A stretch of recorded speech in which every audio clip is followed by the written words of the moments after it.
Keeping our animals healthy and happy is the goal of all pet parents. And Tom Dock, the communications director for Noah's Animal Hospital and Pet Pals TV investigative reporter, is here, along with Patty Spittler. Brought to you by Pet Pals TV. And of course, we have Stewie here. Hard to see in the shot right now because he's laying down on the ground.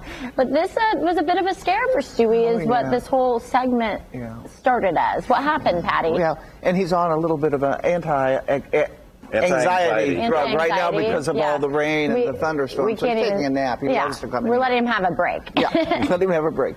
I noticed a couple weeks ago, I woke up, he was under the bed, which is, he likes to go there, especially when it's raining or something.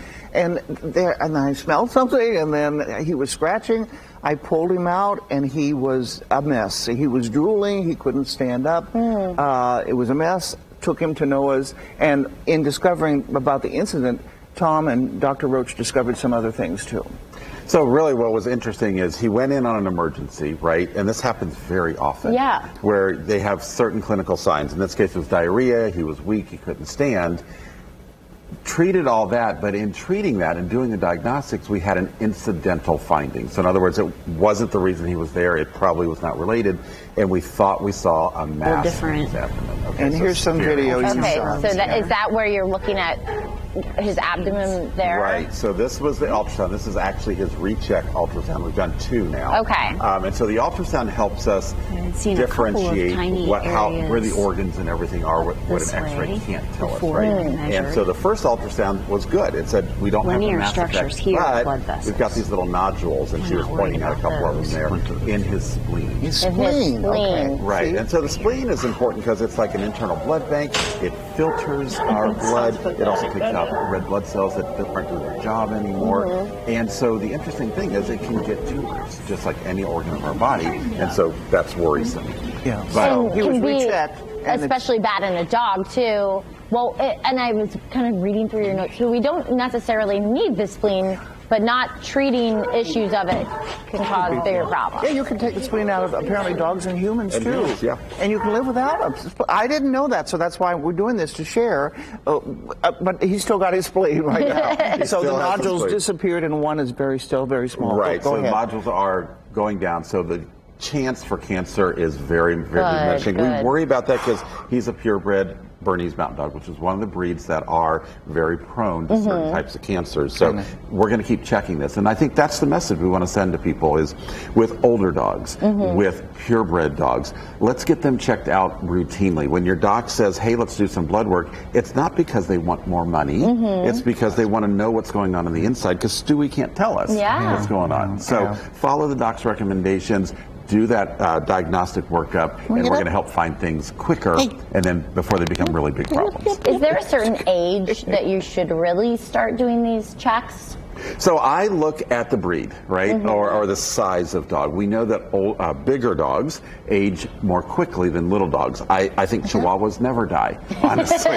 It seems like they age forever. Chihuahua lovers, you got to love that. But, you know, bigger dogs like Berners, like my Mastiffs, when they start hitting 8, 9, 10 years old, they are really considered geriatric at that point in time, whereas a 10-year-old poodle is probably just older middle age. Yeah. And as the Swiss have something, Bern, Switzerland, his home. Well, his home's not there now, but you know what I mean. And they have a saying, and I always remember this: 1 to 3, young dog; 3 to 6, good dog; 6 to 9, old dog; after 9, gift from God. And he's over 8. So well, he's doing really well. We're making him happy. This was a scare more than anything crazy, but certainly a reminder that you can find these things in these routine checks. Ultrasound here. In the case, it wasn't the case for him, but I saw in your notes, spleen situations can be pretty serious too, because it can some twisting of the stomach or something. Sure. So there's a condition called gastric dilatation and bulbosis, where the stomach flips and takes part of the spleen with it. Most people hear that as bloat. We've talked about that on Pet Pals TV before. Linear structures but one of the things in the spleen is this hemangiosarcoma, this cancer that can all of a sudden burst, and you don't even know what's going on. Your dog just all of a sudden is weak. They're bleeding out into the abdomen. Oh my That's goodness. why we are so concerned. We want to make sure, and if we'd seen that, we could go and take that out and minimize that risk.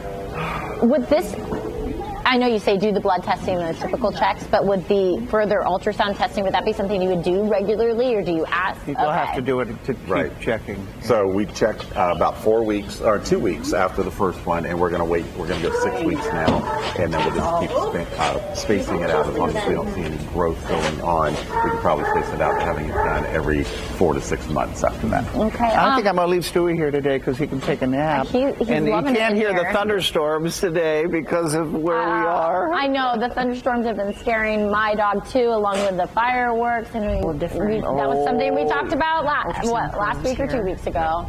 So a lot to talk about. What else is coming up on Pet Pals TV? Pet Pals TV, and we have a really interesting story today too.